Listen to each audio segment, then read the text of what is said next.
Picture this. You're 72. The July rain is hissing against the gutters of Fernley, Nevada, where the lonely whistle of the Union Pacific still rolls in from the desert, and every single possession you still own is packed inside a pillowcase that smells of cedar from the abandoned sawmill where you slept last night. Now ask yourself, could one stranger's glance be the hinge between today and the rest of your life? Sarah Callahan wakes before the sun.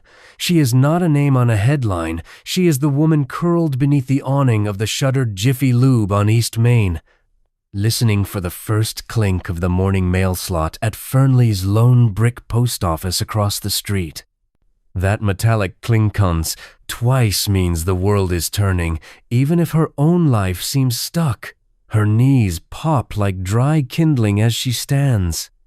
The diner down the block, Rosie's Skillet, hasn't flipped its open sign yet, but the smell of their signature fry, bread French toast, thick with vanilla and cinnamon, drifts out the exhaust fan and lands on her tongue like a memory. She hasn't tasted it in 3 years. She counts her change. 3 quarters, a dime, and a Canadian penny that looks like hope until you try to spend it. The forecast on the cracked radio in the alley had said late-day thundershowers, and already the clouds bruise purple above the Sierra foothills.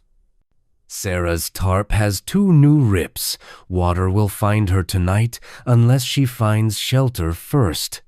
She thinks of the old bench outside the library, the one with the busted armrest, and starts the walk slow, deliberate, like every step is a negotiation with gravity.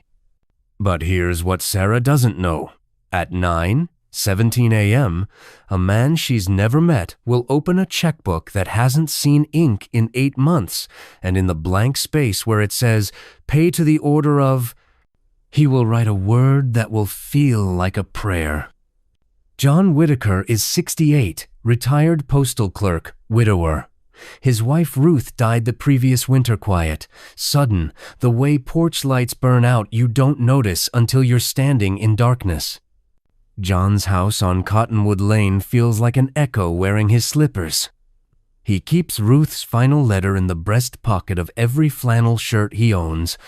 When the fabric flaps, he hears her handwriting rustle like dry leaves. This morning, he's running an errand he dreads, closing the joint checking account they never quite emptied. The bank is 2 blocks from Rosie's.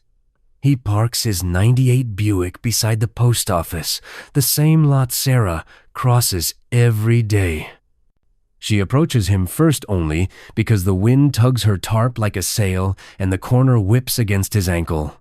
"Sorry, sir," she murmurs, gathering the plastic, eyes lowered. Her voice is river gravel and honey. John bends to help. "No trouble, ma'am." He notices the tremor in her fingers, the careful way she folds the tarp as though it were silk. Over her shoulder, he sees Rosie's sign flip to open. The smell of fried bread, French toast, drifts between them like a handshake. Something cracks open inside him, small, but audible only to the chambers of his heart. John asks, gentle, "When's the last time you had breakfast indoors?" Sarah laughs on sharp, surprised. "Indoors? I reckon that was the Carter administration." He smiles, but the smile trembles. "Come on, Rosie's French toast is on me." They sit in a corner booth. The red vinyl creaks like old records. Sarah orders coffee too, black, no sugar. She jokes sugar costs extra, and she's on a budget of nothing. John watches her cradle the warm mug with both hands as if it's a fledgling bird.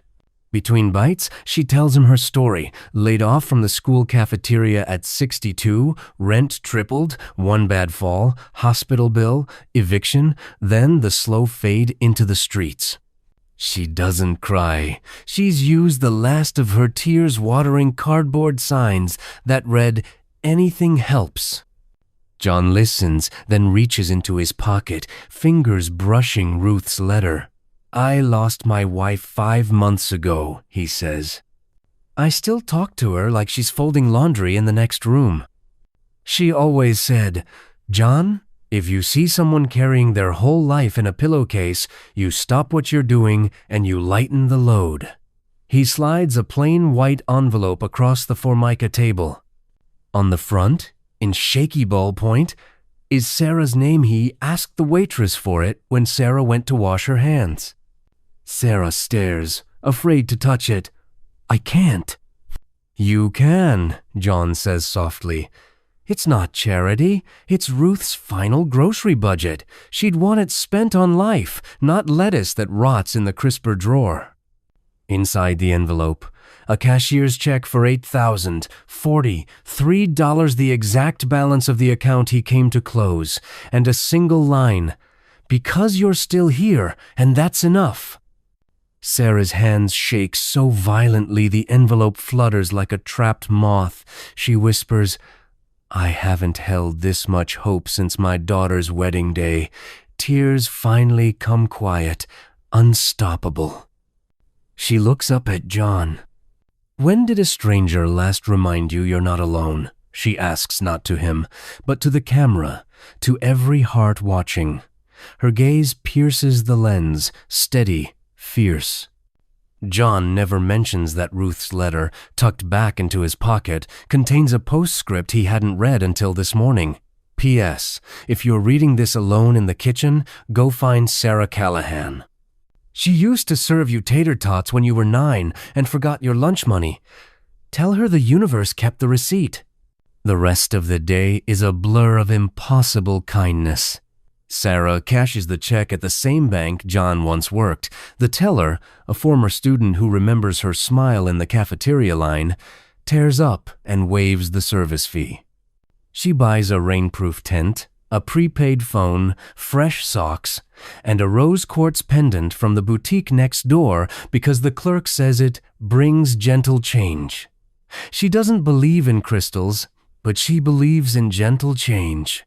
That night, the promised thundershowers arrive like thrown pearls against the new tent.